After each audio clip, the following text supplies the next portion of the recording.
Welcome. Here's your lesson for Unit 2, Section 4, Biconditional Statements with Missy McCarthy, Okemos High School math instructor. Here we're going to talk about what we would call biconditional statements. When you combine a conditional statement and its converse, you create what we call a biconditional. A biconditional is just a statement that can be written in the form P if and only if Q. This means that if P then Q, and also if Q then P. We write biconditionals with a double arrow here. So P implies Q and Q implies P is the meaning of this double arrow. So let's take a look at a couple of biconditional statements and try to write the conditional and its converse. So this statement says, an angle is obtuse if and only if its measure is greater than 90 degrees and less than 180 degrees. So it is a biconditional. The hypothesis is an angle is obtuse. The conclusion is its measure is greater than 90 and less than 180. So our conditional statement would be, if an angle is obtuse,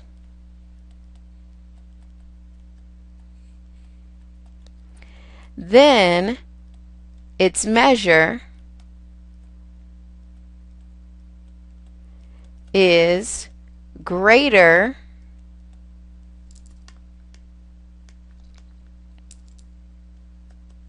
than 90. And actually, I'm trying to think of a way to write this shorthand so I can fit it in. We could say is greater than 90 degrees and less than 180 degrees.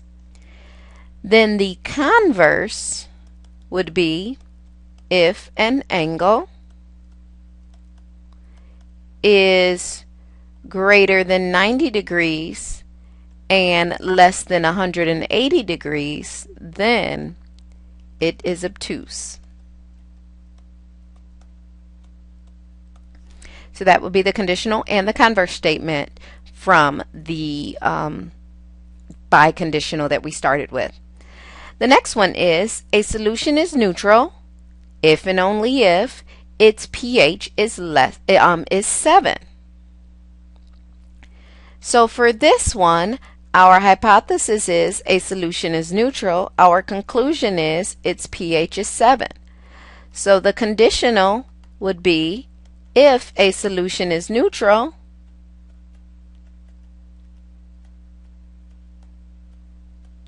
then its pH is 7.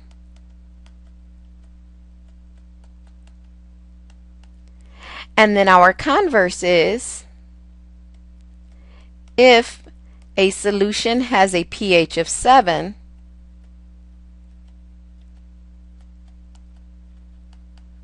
then it is neutral.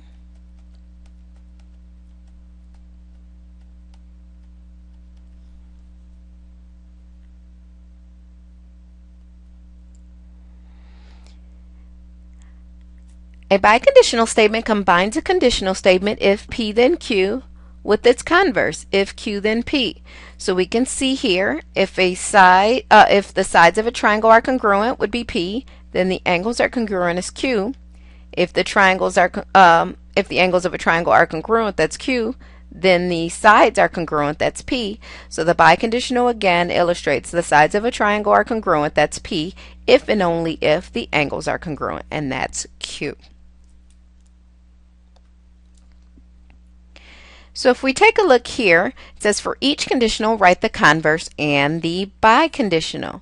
So our conditional statement is, if 5x minus 8 equals 37, then x equals 9. Our converse would be, if x equals 9, then 5x minus 8 equals 37. Our biconditional would then be 5x minus 8 equals 37 if and only if x equals 9. You may also see if and only if written in shorthand as IFF. That means if and only if, which is for our biconditional. So for the next one, it says if two angles have the same measure, then they are congruent. The converse would be if two angles are congruent, then they have the same measure.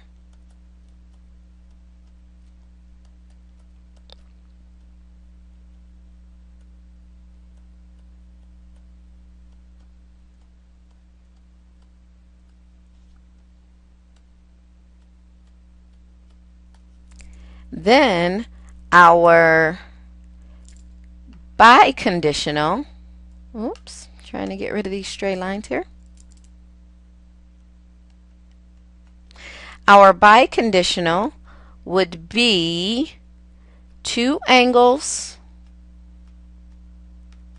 are congruent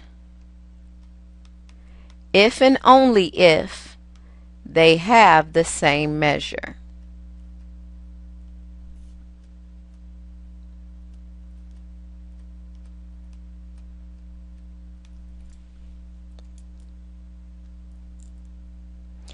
Okay, for a biconditional statement to be true, both the conditional and its converse must be true.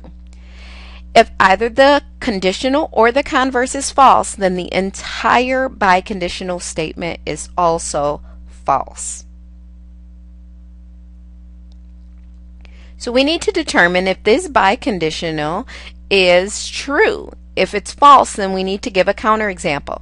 So the original statement is a rectangle has side lengths of 12 and 25 if and only if its area is 300.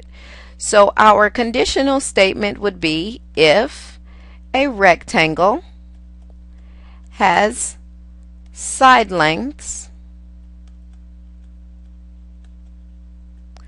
of 12 centimeters and 25 centimeters, then it has an area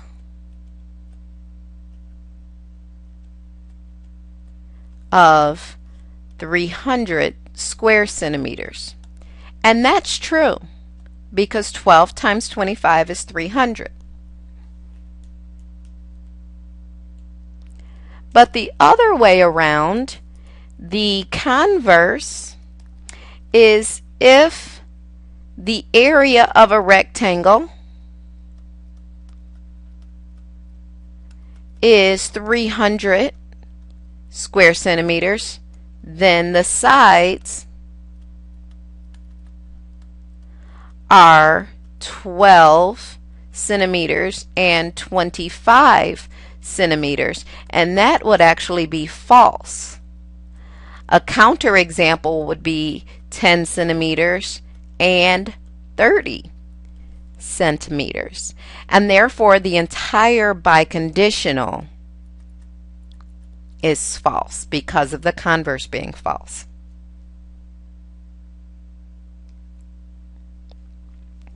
So here we can determine if this biconditional is true or false. So I'm not going to write each of the statements out. I'm just going to speak through them. A natural number n is odd if and only if n squared is odd. So if n is odd, actually I'm going to write it a little bit, then n squared is odd. And then if n squared is odd,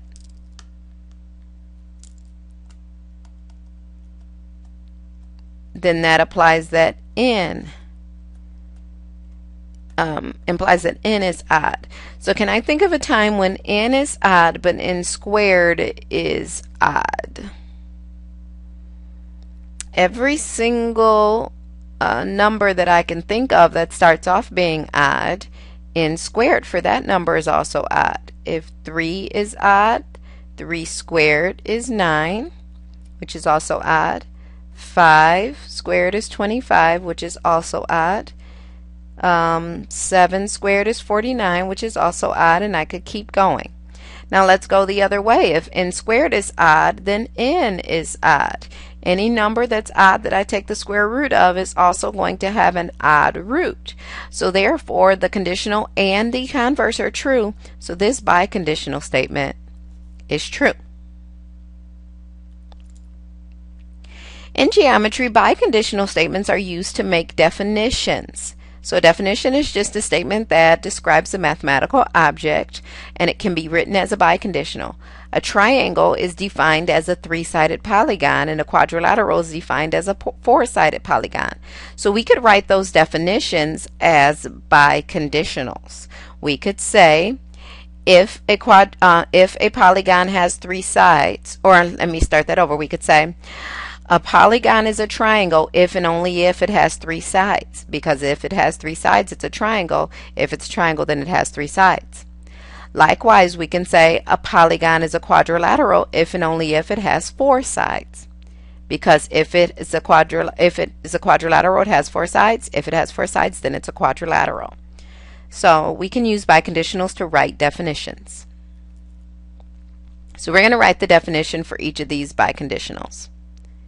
Here it says a pentagon is a five-sided polygon. So we can say a polygon is a pentagon if and only if it has five sides.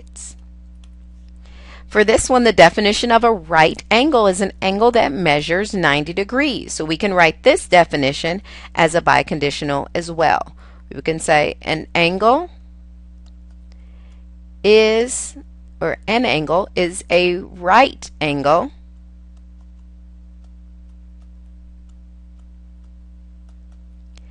if and only if it measures 90 degrees. And that's true both ways. If it's a right angle, it measures 90 degrees. If it measures 90 degrees, then it's a right angle.